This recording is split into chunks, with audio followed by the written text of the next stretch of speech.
ഈ പാട്ടവണ്ടി പാട്ടവണ്ടി എന്ന് വെച്ചാൽ എന്താ? പാട്ടവണ്ടിയോ? പാട്ടവണ്ടി എന്ന് വെച്ചാൽ പാട്ട കൊണ്ടുണ്ടാക്കിയ വണ്ടി. What do you mean by പാട്ട? പാട്ട മീൻസ് ഈ small aluminium box you see in kitchen. Plenty of patta small. അങ്കിളുടെ ബസ്സിനെ എന്റെ ഫ്രണ്ട്സ് ഇട്ടിക്കുന്ന പേരാ പാട്ടവണ്ടിന്ന്. ശരിക്കുള്ള മിനി പിടിയിട്ടില്ലെങ്കിലും കളിയാക്കാന്ന് മനസ്സിലായി. ഒരു ഭംഗിയില്ലാത്ത ബസ്. പ്ലീസ് അങ്കിൾ, ഇനി ഞങ്ങളുടെ സ്കൂളിന്റെ മുന്നിൽ ആ ബസ് ഓടിക്കരുത്. ഞാൻ വല്ലാണ്ട് ചമ്മിപ്പോയി. അതിലിത്ര ചമ്മാൻ എന്തിരിക്കുന്നു? ഈ കളിയാക്കുന്ന ഫ്രണ്ട്സിന്റെ വീട്ടിലൊക്കെ പ്ലെയിൻ ഹെലികോപ്റ്റർ ഉള്ള പോലെ. Nonsense. Babu, mind your words. I don't care. You stop. No no. Yes. ആ ഡ്രൈവർ പെശകാന്ന് ഞാൻ പറഞ്ഞില്ലേ. വിസിലടിച്ചാൽ അയാൾ വണ്ടി നിർത്തൂല. അഥവാ നിർത്തിയാൽ തന്നെ റൈറ്റ് പറഞ്ഞിട്ടും കൊടുത്താണ്ട് വിടും ചെയ്യും. ആകാശത്തേക്ക് നോക്കിയിട്ടാണ് ബസ് ഹോട്ടലിൽ. ലാസ്റ്റ് ട്രിപ്പ് കട്ടായി. വണ്ടി അതാ വർഷാപ്പ് കിടക്കണം. എന്തു പറ്റി? ആ പാണത്തൂർ ജംഗ്ഷനിലെ പെട്ടിക്കടല്ലേ, തവിട്ട് പൊടിയാക്കി ഇടിച്ചാണ്ട് കയറ്റി കൊടുത്ത്. സൈഡ് കൊടുത്താണെങ്കിൽ പോട്ടെ, ഭാഗ്യത്തിന് ആളപായൊന്നും ഉണ്ടായില്ല. ആ പെട്ടിക്കടക്കാരന് നഷ്ടപരിഹാരം കൊടുക്കണ്ടേ? അത് കള്ള പടുക്കൂസ് കൊടുക്കോ? പെട്ടിക്കടക്കാരന് ഒരുപാട് രൂപ കൊടുക്കേണ്ടി വരുമോ? എനിക്കൊന്നുമല്ല, നാളെ മുരളി ഒന്ന് സംസാരിച്ചു നോക്ക്. ആ എരണം കെട്ട സുവർ പപ്പനെ കൂടെ കൊണ്ട് നടന്നാൽ അമ്മാതിരി ഓരോന്ന് ഉണ്ടായിക്കൊണ്ടിരിക്കും. ആകെ പുലിവാലല്ലോ. ആയല്ലോ.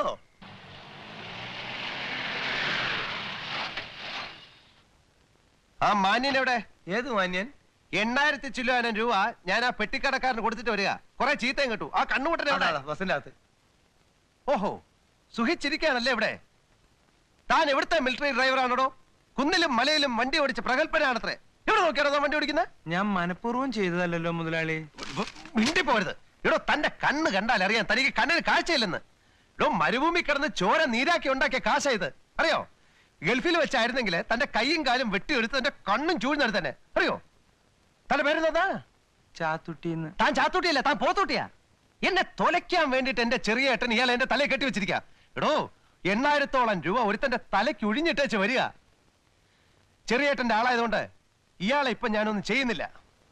ഞാനൊരു തൊഴിലാളിയാണ്. ഒരു തൊഴിലാളിയുടെ വികാരം എന്താണെന്ന് എനിക്കറിയാം. ഇനി ഇങ്ങനെ വല്ലതും നടന്നാൽ അതോടെ തന്നെ കൊന്നുകളയും. എല്ലാവരുമായിട്ടാണ് ഞാൻ ഈ പറയുന്നത്, മനസ്സിലായോ?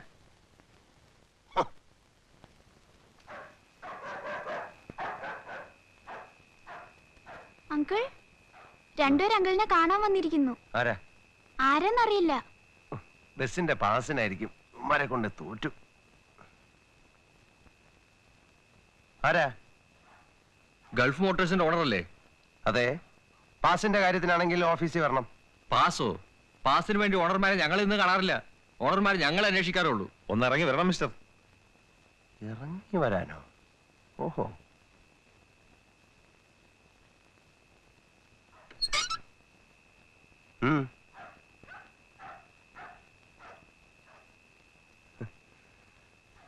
ഇങ്ങോട്ട് വരണം. ഗൾഫിലായിരുന്നല്ലേ? അതെ. ആ, അതുകൊണ്ട് ചിലപ്പോ പ്രഭാകരൻ സാറിനെ പറ്റി കേട്ട് കാണില്ല.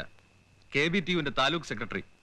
KBTU എന്ന് വെച്ചാ കേരള ബസ് തൊഴിലാളി യൂണിയൻ. ഓഹോ. ലോക്കൽ കമ്മിറ്റി ഓഫീസിൽ വന്നപ്പോഴാണ് വിവരം അറിഞ്ഞത്. മൂരാച്ചികളുടെയും ബൂർഷ്വാസികളുടെയും നാട്ടിൽ നിന്ന് വന്ന ആളായതുകൊണ്ട് ധിക്കാരം അല്പം കൂടുതലായിരിക്കും എന്നറിയാം. പക്ഷേ രാഷ്ട്രീയ പ്രബുദ്ധിയുള്ള തൊഴിലാളികളുടെ നാട്ടിൽ കൂടി ബസ് ഓടിക്കുമ്പോൾ ചില കാര്യങ്ങൾ മനസ്സിലാക്കുന്നത് നന്നായിരിക്കും. എന്താ ഇപ്പൊ പ്രശ്നം? ഇന്നത്തെ തൊഴിലാളി ആത്മാഭിമാനമുള്ളവനാണ്. അടിച്ചമർത്താൻ ശ്രമിച്ചാൽ കൂടുതൽ ശക്തിയോടെ അവൻ ഉയർത്തെഴുന്നേൽക്കും. ഇതൊക്കെ എന്നോട് പറയുന്നത് എന്തിനാ? നിങ്ങളുടെ ഡ്രൈവർ ചാത്തുട്ടി അത്തരത്തിലൊരു തൊഴിലാളിയാണ്. അയാളെ നിങ്ങൾ കണ്ണുപൊട്ടനെന്ന് വിളിച്ചു. ഇനി വല്ല അപകടം ഉണ്ടായാൽ അയാളെ കൊന്നുകളയും നിങ്ങൾ ഭീഷണിപ്പെടുത്തി. ആരാ നിങ്ങൾ? യമധർമ്മനോ? റോഡിൽ ഓടുന്ന വണ്ടി ചിലപ്പോ മറിയും, ചിലപ്പോ ഇടിക്കും എന്ന് വെച്ചൊരു തൊഴിലാളി അവമാനിക്കാൻ ആരാ നിങ്ങൾക്ക് ലൈസൻസ് തന്നത്? ആ, അത് ശരി. അപ്പൊ ഞാൻ പെട്ടിക്കടക്കാരന് കൊടുത്ത 8000 രൂപയോ? നിർത്താം ഹേ. നിങ്ങളുടെ രൂപ. എല്ലാ ബൂർഷ്വാസിയും അവന്റെ രൂപം കൊണ്ടാണ് മനുഷ്യത്വത്തെ അളക്കുന്നത്. ഇനി ഇങ്ങനെ വല്ല സംഭവം ഉണ്ടായാൽ തൊഴിലാളി ആരാണെന്ന് നിങ്ങൾ അറിയും. അത്ര ഞാനിപ്പോ പറയുന്നുള്ളൂ.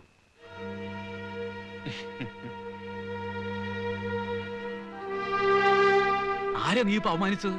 എന്താ എനിക്ക് എന്റെ ആവശ്യം? നേതാക്കന്മാരെ വെറുപ്പിച്ച് അവന് ബസ്സോടില്ല. മന്ത്രിമാര് പോലും പേടിക്കുന്ന തൊഴിലാളി നേതാവാ പ്രഭാകരൻ. ചേട്ടൻ എന്തറിഞ്ഞിട്ടായി പറയുന്നത്? ബസ് കയറ്റി കട പൊളിച്ചതിന് 8000 രൂപ കൊടുത്തത് ഞാനാ. അതിന് ഞാൻ ആ ഡ്രൈവറെ ഒന്ന് ദേഷ്യപ്പെട്ടു പോയി. അതാ കുഴപ്പം. തൊഴിലാളികളുടെ കാല് പിടിച്ചിട്ടാണ് ഞാൻ ഹോട്ടൽ നടത്തുന്നത്. നമുക്ക് ദേഷ്യം വരരുത്. അഥവാ ദേഷ്യം വന്നാൽ തന്നെ അത് പ്രകടിപ്പിക്കരുത്. മനസ്സിൽ എത്ര ദേഷ്യം ഉണ്ടെങ്കിലും ചിരിച്ച മുഖത്തോടു കൂടി വേണം ഇപ്പോഴത്തെ തൊഴിലാളിയോട് സംസാരിക്കാൻ. മനസ്സിലായോ?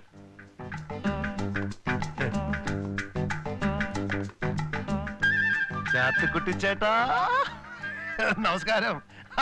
പിന്നെ എന്തൊക്കെയുണ്ട് ചാത്തുക്കുട്ടി ചേട്ടാ പേപ്പറിൽ വിശേഷങ്ങള്? ചാത്തുക്കുട്ടി ചേട്ടൻ രാവിലെ എന്ത് കഴിച്ചു?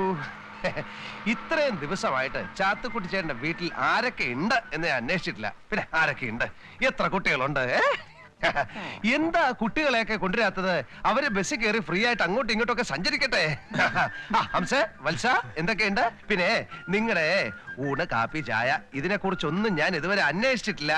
സമയമില്ലാത്തതുകൊണ്ടാണ് വേണമെന്ന് വിചാരിക്കരുത്. ഞാനൊരു കാര്യം ചെയ്യാം, നാളെ മുതൽ നല്ല മനോഹരമായ ഊണ് ഒരു കാരിയറിലാക്കി കൊണ്ടുവരാം. നിങ്ങളുടെ എന്ത് പ്രശ്നവും പ്രോബ്ലംസും എന്നോട് സംസാരിക്കാം. ഏത് കാര്യവും സ്വതന്ത്രമായിട്ട് ഡിസ്കസ് ചെയ്യാം. നിങ്ങളെ ദയവ് തന്നെ ഒരു മുതലാളിയായിട്ട് കാണരുത്. അയ്യോ അത് പറ്റില്ല, മുതലാളി ഞങ്ങളുടെ ദൈവമല്ലേ. എന്റെ അച്ഛൻ ചോദിച്ചു മുതലാളിയുടെ ഒരു ഫോട്ടോ എന്തിന് വീട്ടിൽ തൂക്കാൻ. അയ്യോ, നമ്മളൊക്കെ ഒന്ന് മനസ്സിലാക്കണം. അതായത് ഈ സർവ്വരാജ്യ തൊഴിലാളികളെ സംഘടിക്കുവിൻ എന്ന് ആരാ പറഞ്ഞത്? ആരാ പറഞ്ഞിട്ടുണ്ട്? അത് സമയമായിട്ടും പോകാത്തെന്താ? അയ്യോ സോറി കേട്ടോ. അയ്യോ ഞാൻ നിങ്ങളെയൊക്കെ ഡിസ്റ്റർബ് ചെയ്യായിരുന്നു അല്ലേ. അപ്പം പിന്നെ ഇത് പിന്നെ വായിച്ചാ പോരെ, ഞാൻ വെച്ചോളാം എന്നാട്ടെ. ഓക്കെ കയറിയാട്ടെ.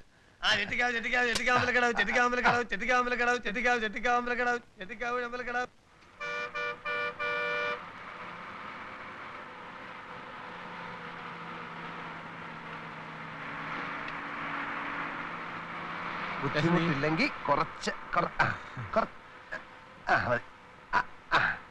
മുതലാളിയാ. ഹംസേ, നമ്മുടെ വത്സ നല്ല മിടുക്കനല്ലേ? വലിയ മോശം പറഞ്ഞൂടാ. അങ്ങനെയല്ല, അവന്റെ വിനയവും പിന്നെ മര്യാദയും പാസഞ്ചേഴ്സിന് അടുത്തുള്ള പെരുമാറ്റവും കണ്ടക്ടേഴ്സ് ആയാലും ഇങ്ങനെ വേണം.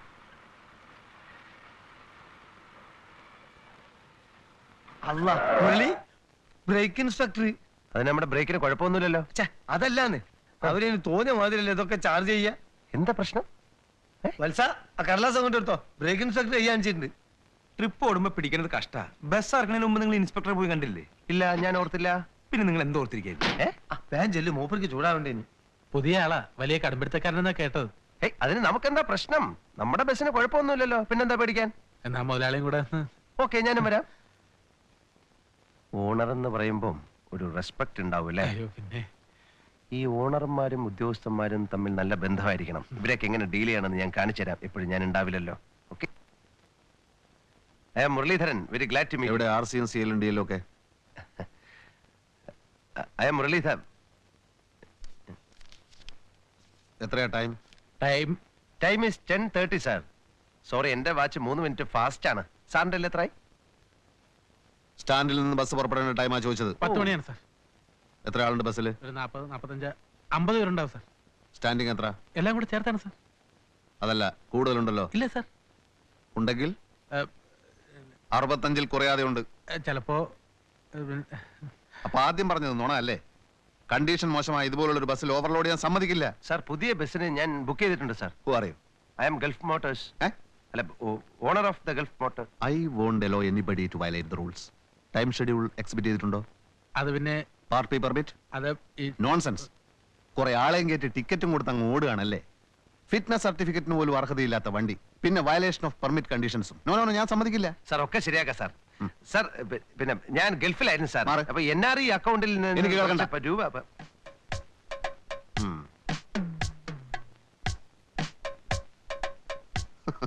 ടയറൊന്നും റീസോൾവ് ചെയ്തിട്ടില്ല. ഇങ്ങനൊരു വണ്ടി ഓടിയിട്ട് ഇപ്പൊ ഒരു കാര്യമില്ല. ഫസ്റ്റ് എയ്ഡ് ബോക്സിൽ മെഡിസിൻസ് ഉണ്ടോ? ഉണ്ട് സാർ. നല്ല വില കൂടിയ മരുന്നുകൾ വാങ്ങിക്കാൻ ഞാൻ പറഞ്ഞിട്ടുണ്ട് അല്ലേ? Let me see it. മുറിവിൽ മരുന്ന് പറ്റണം. രൂപയ്ക്കാ 50-100 കൊടുത്ത് ഒഴിവാക്ക്. ഇല്ലെങ്കിൽ തൊട്ടതിനും പിടിച്ചതിനൊക്കെ ചാർജ് ചെയ്യും. Conductor sir, inspector first aid box തുറക്കൂ. സാർ, മെഡിസിൻ കാണും സാർ. തുറക്കാനാ പറഞ്ഞത്.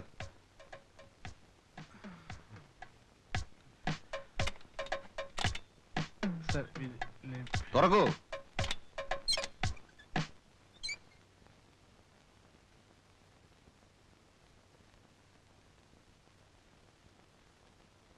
ഇതാണോ തന്റെ മെഡിസിൻസ്? സാർ, ഇതാണോ തന്റെ മെഡിസിൻസ്? സാർ, അതെ, സാർ തൽക്കാലം ഒരു ആക്സിഡന്റ് ഉണ്ടാവുമ്പോ വാങ്ങിച്ച് വെക്കാന്ന് കരുതിയാ. തൽക്കാലം സാർ ഇത് വെക്കണം. പോരെങ്കിൽ ഞാൻ സാറിനെ വീട്ടിൽ വന്ന് കാണാം സാർ. Please please. എന്താടോ ഇത്? ഇത് എന്താന്നാ ചോദിച്ചത്? ഇത് ചെറിയൊരു കൈക്കൂലിയാണ് സാർ. What you mean? ഉത്തരവാദപ്പെട്ട ഒരു സർക്കാർ ഉദ്യോഗസ്ഥനെ അപമാനിക്കുന്നു. It is an insult to all government officials. It is an insult to my department. My dear man, I am not going to leave you. Sir sir ഞാൻ Conductor, Sir. this vehicle shall not be used in a public place until the vehicle has been passed as fit for use by the authority competent. Okay? Sir. ആളുകൾ ഇറക്കി വിട്ടോളൂ. Take this vehicle to my office at a speed not exceeding 15 kilometers per hour. ഞാൻ നിങ്ങളുടെ fitness certificate cancel ചെയ്യാം. ഒരു അബദ്ധം പറ്റി I don't want to talk to you. I won't allow anybody to violate the rules. Come on. മറ്റു ചാർജുകൾ എഴുതി തരാം. Come on.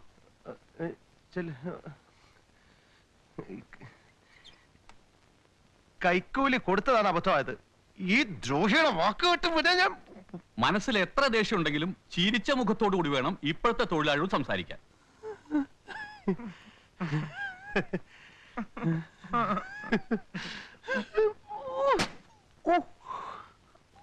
നിന്നിട്ട് യാതൊരു കാര്യമില്ല.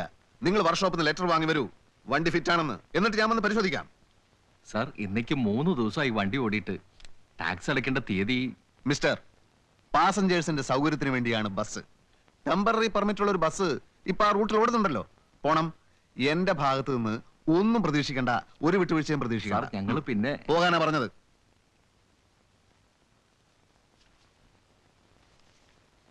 സാർ പോകാൻ പറഞ്ഞ സാർ ഞാൻ ഗൾഫ് മോട്ടോഴ്സിന്റെ ഓണറാണ് മുരളീധരൻ. സാർ ഞാൻ 7 കൊല്ലം ഞാൻ 7 കൊല്ലം ഗൾഫിലായിരുന്നു. അവിടുത്തെ സമ്പാദ്യം എല്ലാം ഉപയോഗിച്ചാണ് ഞാൻ ഈ ബസ് വാങ്ങിച്ചത്. ഡ്രൈവറുടെ അശ്രദ്ധ മൂലം അത് ഈയിടെ ഒരു മുറുക്കാൻ കട ഇടിച്ചു പൊളിച്ചു. ആ വകുപ്പിൽ ഒരു 8,000-ഓളം രൂപ എനിക്ക് നഷ്ടമായി. ഞാൻ ആ ദേഷ്യത്തിന് ഡ്രൈവറെ ഒന്ന് വഴക്ക് പറഞ്ഞു. അതിന് തൊഴിലാളി യൂണിയൻ നേതാവ് എന്നെ വന്ന് ഭീഷണിപ്പെടുത്തി. ഞാൻ ഇവിടെ ഇല്ലാതിരുന്ന ഈ 7 കൊല്ലം കൊണ്ട് കേരളത്തിലുണ്ടായ മാറ്റത്തെക്കുറിച്ച് എനിക്ക് അറിയില്ല സാർ. അതേ ഡ്രൈവർ നിരപരാധിയെ എന്നോട് പറഞ്ഞു സാറിന് കൈക്കൂലി തരാൻ. ഇതേ സംഭവം ഗൾഫിലായിരുന്നെങ്കിൽ എന്റെ തല പോലും കാണില്ലായിരുന്നു. സാർ എനിക്ക് ഫിറ്റ്നസ് സർട്ടിഫിക്കറ്റ് തരില്ല എന്ന് പറഞ്ഞു. അത്രയല്ലേ ഉള്ളൂ. അതിലെനിക്ക് വളരെ നന്ദിയുണ്ട്. ഒരു സർക്കാർ ഉദ്യോഗസ്ഥന്റെ അഭിമാനത്തെ ഞാൻ ചോദ്യം ചെയ്തു. അതിലെനിക്ക് വിഷമമുണ്ട് സാർ. Please sir. എടോ, തന്നെ പോലുള്ള പൊതുജനങ്ങൾക്ക് ഒരു ധാരണയുണ്ട്. RTO ഓഫീസ് ജീവനക്കാരും വെഹിക്കിൾ ഇൻസ്പെക്ടർമാരും ഭയങ്കര കൈക്കൂലിക്കാരാണെന്ന്. എന്നാൽ അങ്ങനെയല്ല. ആ ധാരണ തെറ്റാണ്. തന്റെ 50 രൂപ കൊണ്ട് കുടുംബം പുലർത്തേണ്ട ഗതികേടൊന്നും ഞങ്ങൾക്കില്ല. തനിക്കറിയാമോ, എന്റെ വീട്ടിൽ TV ഉണ്ട്, VCR ഉണ്ട്, പൂന്തോട്ടമുണ്ട്. ഗേറ്റിൽ കാവൽ നിൽക്കാൻ ഗൂർഖകൾ 3 എണ്ണം, അൽസേഷൻ പട്ടികൾ, നന്നായി കുരക്കുന്ന അൽസേഷൻ പട്ടികൾ 5 എണ്ണം. ഈ പട്ടികൾക്ക് ഇറച്ചി വാങ്ങാൻ മാത്രം 150 രൂപ വേണം ദിവസവും. തന്റെ ഈ 50 രൂപയുണ്ടല്ലോ, എന്റെ വീട്ടിൽ ദിവസവും ധർമ്മത്തിന് വരുന്ന ആളുകൾക്ക് കൊടുക്കാൻ തികയില്ല. എല്ലാം ശരിയാണ് സാർ. പക്ഷേ ഫിറ്റ്നസ് സർട്ടിഫിക്കറ്റ് കിട്ടിയില്ലെങ്കിൽ ഞാൻ ദിവസവും ധർമ്മത്തിനായി സാറിന്റെ വീട്ടുപടിക്ക് നിൽക്കേണ്ടി വരും സാർ. ഞാൻ ഫൈൻ കെട്ടാം സാർ, ടയർ മാറ്റാം സാർ, ഫസ്റ്റ് എയ്ഡ് ബോക്സിൽ ആധുനിക മരുന്നുകൾ വാങ്ങിച്ചു വെക്കാം sir. Sir fitness certificate please sir, please. ആദ്യമായിട്ടായതുകൊണ്ട് തൽക്കാലം തന്നെ ഞാൻ വിടാം. പക്ഷെ ഒരു കാര്യം താൻ മനസ്സിലാക്കിക്കോളൂ, വെഹിക്കിൾ ഇൻസ്പെക്ടർമാരോട് കളിച്ചവരാരും അവന്റെ വീടിന്റെ ഗേറ്റിന് പുറത്ത് ബസ്സിറക്കിയിട്ടില്ല. ഇല്ല സാർ. ഫൈൻ അടച്ചിട്ട് പോയിക്കോളൂ. But here after everything should be in perfect condition. Okay? Complete perfect sir. എന്റെ RC ബുക്ക് ഇതോ ഇരിക്കുന്ന ആ ചുവപ്പ്.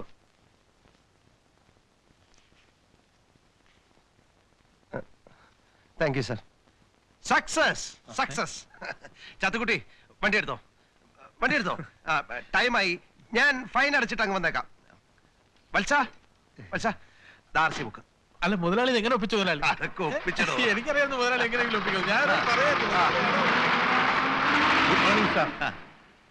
സാറ് പുതിയ ഓണർ ആയതുകൊണ്ട് ഗോവിന്ദൻ നായർ അറിയില്ല. ആവൽ ബാന്ധവൻ ഗോവിന്ദൻ നായർ. ഈ സെക്കൻഡ് ഹാൻഡ് ബസ് ഉടമകൾക്ക് ഒഴിച്ചുകൂടാൻ പറ്റാത്ത ഒരു ഘടകമാണ് സാർ.